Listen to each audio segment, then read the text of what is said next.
सभी को करवा चौथ की शुभकामनाएं। आइए आज हम करते हैं करवा चौथ व्रत की कथा। एक साहूकार था, उसके 7 बेटे थे और एक बेटी थी। वह सातों भाइयों की प्यारी बहन थी। वह सब एक साथ ही बैठकर खाना खाते थे। एक दिन कार्तिक मास की चौथ आई तो उसकी बहन ने करवा चौथ का व्रत रखा। सारे भाई भोजन करने आए और अपनी बहन से बोले, आ बहन तू भी खाना खा ले। उसकी माँ बोली, आज यह खाना नहीं खाएगी, इसका करवा चौथ का व्रत है, जब चांद निकलेगा तभी खाना खाएगी। तो उसके भाइयों ने छल कपट से जंगल में आग जलाकर छलनी में से चांद दिखा दिया। तो वह अपनी भाभीियों से बोली, चलो चांद निकल आया, अर्घ दे लो। तो उसकी भाभी बोली, ये तो तेरा चांद निकला है, हमारा तो रात को निकलेगा। यह सुनकर भाइयों के कहने से उसने चांद को अर्घ दे दिया और खाने बैठ गई। जैसे ही पहला टुकड़ा तोड़ा, उबाल निकला। दूसरा टुकड़ा तोड़ा, छींक मारी। तीसरा टुकड़ा तोड़ा तो राजा के घर से बुलावा आ गया कि राजा का लड़का बीमार है, जल्दी भेजो। माँ ने लड़की के पहनने के लिए 3 बार संदूक खोला। तीनों बार सफ़ेद कपड़े निकले। अब उसको सफ़ेद कपड़े पहना कर ही ससुराल भेज दिया। और माँ ने लड़की के पल्ले में एक सोने का सिक्का बांध दिया और बोली, रास्ते में जो भी मिले पैर पड़ती जाइयो। जो तुझे सुहाग का आशीष दे उसे सोने का सिक्का दे देना और पल्ले को गांठ लगा लेना। अब उसे रास्ते में जो कोई भी मिला सबके पैर पड़ी, पर किसी ने भी सुहाग का आशीष नहीं दिया। अब वह ससुराल में आई तो दरवाजे पर छोटी ननंद खड़ी थी। वह उसके पैर पड़ी तो ननंद बोली, सीली हो, सपूती हो, 7 बेटों की माँ हो, मेरे भाई का सुख देख। अब उसने सोने का सिक्का ननंद को देकर पल्ले को गांठ मार ली। उसके बाद वह अंदर आई। आकर देखा कि उसका पति अचेत पड़ा है। अब वह उसे लेकर एक कोठरी में पड़ी रही। 1 साल तक उसकी सेवा करी। उसकी सास बांदी के हाथ बची कुची रोटी भेज देती। इस प्रकार उसे अपनी पति की सेवा करते करते 1 साल हो गया।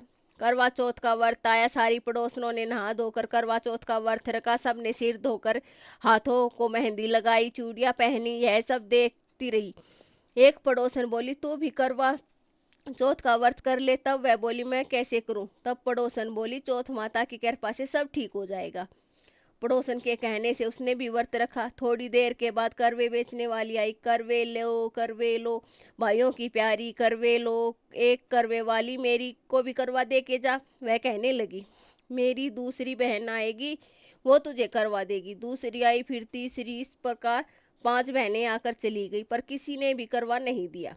फिर छठी बहन आई और बोली, मेरी 7वीं बहन आएगी, वह तुम्हें करवा देगी, बस तू सारे रास्ते में कांटे बिछा देना। जब वह खूब चिल्लाती हुई आएगी तो उसके पैर में कांटा चुभ जाएगा। तब तू सुई लेकर बैठ जाना और उसका पैर पकड़कर मत छोड़ना और उसके पैर का कांटा निकाल देना। वह तुझे आशीर्वाद देगी तो तू फिर उसे करवे मांग लेना। तब वह तुझे करवे देकर जाएगी। फिर तू उजमन करना, जिससे तेरा पति अच्छा हो जाएगा। अब उसने वैसा ही किया। सारे रास्ते में कांटे बिछा दिए। जब वो करवे लेकर खूब चिल्लाती हुई आई तो उसके पैर में कांटा चुभ गया। उसने उसका पैर पकड़कर छोड़ा नहीं और कांटा निकाल दिया। तब उसने आशीर्वाद दिया। तब उसने उसके पैर पकड़ लिए और बोली, जब तूने मुझे आशीर्वाद दिया है तो करवे भी देकर जाएगी। तो करवे वाली बोली, तूने मुझे ठग लिया। यह कहकर उसने उसे करवे दे दिए। अब करवे लेकर वह उजमन की तैयारी करने लगी। व्रत रखा। राजा का लड़का ठीक हो गया और बोली, वह बोला, मैं बहुत सोया हूँ। वह बोली, सोए नहीं, 12 महीने हो गए तुम्हें सेवा करते करते। चौथ माता ने सुहाग दिया है। उसका पति बोला, चौथ माता का उजमन अच्छी तरह से करो। अब उसने चौथ माता की कहानी सुनी, उजमन करा। अब वे दोनों चौपड़ खेलने लग गए। इतने में उसकी बांदी तेल की पल्ली और गुड़ की डली लेकर आई। दोनों को खेलता देखकर सासू से जाकर बोली, महलों में खूब रौनक है, तेरी बहू चौपड़ सार खेल रही है। इतनी सुनकर सासू देखने को आई। दोनों को देखकर बहुत खुश हो गई। बहू ने सासू के पैर दबाए। सासू बोली, बहू सच सच बता, तूने क्या किया? उसने सारा हाल अपनी सासू को बता दिया।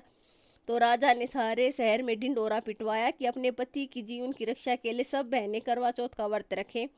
पहले करवे को अपने पियर में जाकर उजमन करें। हे चौथ माता, जैसा राजा के लड़के को जीवन दान दिया वैसा सबको दे। कहानी सुनते समय कटोरी में चावल ले, चांद को अर्घ दे। ऐसा 7 बार बोले। चंदा ए चंद्रावलिए चंदा आया बार में, उठ सुहागन अर्घ दे मैं बैठी थी बाट में। काहे का तेरा कंडला काहे का तेरा हार, सोने का मेरा कंडला जगमोतियन का हार। कहाँ बसे तेरा पेवड़ा कहाँ बसे ससुराल, आम तले मेरा पेवड़ा नीम तले ससुराल। चंदा ए चंद्रावली चंदा आया बार में। तुलसी को पानी देते समय यह बोले, पीहर मेरा आम तले नीम तले मेरा सासरा, पीहर सासरा नू बधै ज्यों कीड़ नाल।